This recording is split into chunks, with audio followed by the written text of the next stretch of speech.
महादेव माझा मुलगा व त्याचा मित्र ओम ड्युटी हा 108 पाशी रात्री 10:30-11च्या सुमारास जेवायला जाण्यासाठी थांबली होती तिथे. तर रात्रीच्या 12:06 ओम ड्युटे याला प्रसाद रोचकरी यांचा कॉल आला आणि त्यांनी म्हणले आंबेडकर चौकात ये. आंबेडकर चौकात ये म्हणल्यानंतर हे माझा मुलगा व ओम ड्युटे आंबेडकर चौकात गेले असता ते दोघंजण जय मेडिकल पवार यांच्या इथं थांबलेले होते. पायऱ्या उतरून येत असताना प्रथमेश कांबळे यांनी शिवीगाळ करण्यास सुरुवात केली कृष्णा यास आणि त्याच्या अंगावर धावून गेला, चापट मारली. त्यावेळेस ओम ड्युटे यांनी त्याला अडवण्याचा प्रयत्न केला. त्यावेळेस रोचकरी यांनी ओम ड्युटे याला अडवले. त्यावेळेस माझ्या मुलाला प्रथमेश कांबळे यांनी धारदार शस्त्राने गळ्यावर व छातीवर वार केले. त्याच रक्ताच्या थोरड्यात त्यांनी पडला होता.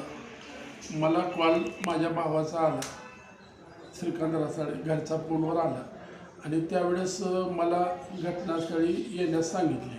त्यावेळेस माझी अवस्था नसल्यामुळे माझा छोटा भाऊ त्यांनी तिथं गेला. तिथनं सोलापूरला अश्विनी इथे नेले होते. त्यावेळेस तिथं गेल्यानंतर ही सदरील घटना ओम ड्युटे यांनी मला सांगितली, अशी घटना घडली. त्यावेळेस माझ्या मुलाला टाके घेत होते.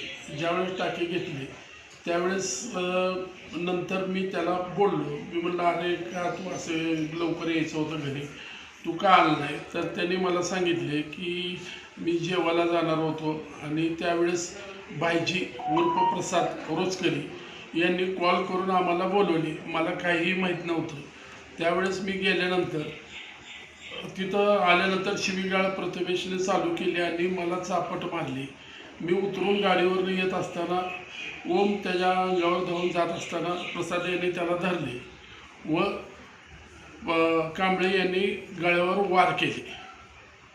तर सदरील घटनाहून आज 8 दिवस झाले आहे.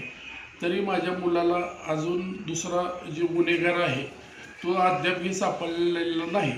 पोलिसांनी आत्तापर्यंत चांगलं सहकार्य केलं.